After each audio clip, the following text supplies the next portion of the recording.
Ao mesmo tempo, suas analogias pessimistas entre o sodomita e o demoníaco sugerem que a reforma seria milagrosa.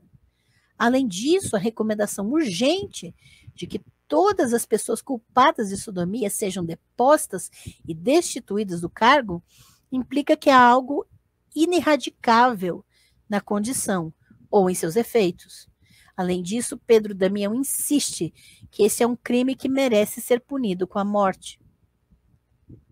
É dessa forma um pecado do qual não há retorno nesta vida. O sodomita é surdo como os mortos são, e ele já mora na casa dos mortos.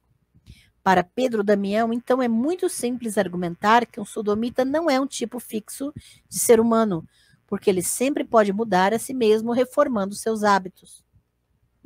Qualquer exortação ou terapia que tenha sucesso contra a sodomia deve ser mais tenaz e mais radical do que o próprio pecado.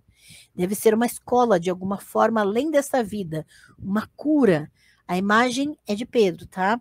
Conduzida do outro lado da pena capital. Em muitos outros contextos, Pedro Damião descreve o mosteiro, e especialmente o eremitério, como esse tipo de escola. Um conjunto de celas de eremitas, celas no sentido, né, do local onde o eremita dorme, é um lugar sobrenatural de arrependimento e reeducação. A pessoa vai para lá para sofrer pelos pecados passados e se preparar para a vida com os anjos. O sodomita tem permissão para se matricular nessas escolas do deserto? A proibição de buscar um cargo ou ordenação na igreja também se aplica à entrada em escolas eremíticas? As perguntas podem ser invertidas. Onde estão os monges e eremitas nos argumentos do livro de Gomorra? Os monges são mencionados no livro, muito poucas vezes. A primeira menção vem logo após o aparecimento do próprio sodomita. Os monges são introduzidos em um argumento por analogia.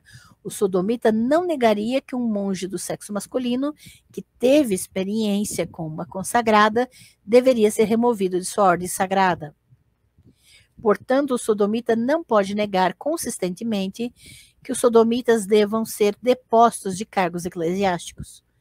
Mas quando Pedro repete essa conclusão, algumas linhas depois, os monges masculinos aparecem tanto como violadores de monjas femininas, quanto como vítimas de dominação sexual por outros homens, por certos prostitutos de monges.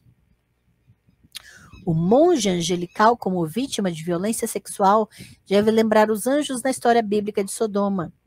Há várias conexões. Pedro Damião insiste em muitos lugares que os monges, e especialmente os eremitas, já são uma antecipação da vida angelical. Anjos e eremitas são facilmente trocados na exegese espiritual. Em segundo lugar, os dois anjos enviados a Ló são comparados por Pedro Damião com as duas pessoas da Trindade, mais essencialmente descritas por relação masculina, o Pai e o Filho. O superior de uma comunidade eremítica é o pai dos seus filhos espirituais, assim como o confessor é pai de seu penitente ou monge professo é o pai do noviço aprendiz sob seu comando. Os eremitas estão unidos em múltiplas relações de paternidade e filiação, assim como os anjos em Sodoma. Pai e filho. Finalmente, Pedro fala que a violência que os sodomitas contemporâneos querem exercer sobre seus filhos espirituais, o corpo da igreja, é exatamente a violência que os sodomitas das Escrituras queriam exercer sobre os anjos. Então veja que tudo isso é uma interpretação de Pedro Damião. Ele finge reticência no início sobre o que aconteceu dentro dos muros de Sodoma, mas ele logo começa a falar das ameaças aos anjos. Em seguida, enfatiza de forma bastante gráfica as maneiras pelas quais a ambição sodomita é como tentar penetrar em uma parede que não foi feita para ser violada. A semelhança com o estupro anal não está longe de ser procurada. Se os monges masculinos podem figurar nos penitenciais como violadores de mulheres, eles habitam Sodoma de Pedro Damião apenas como objetos de violação.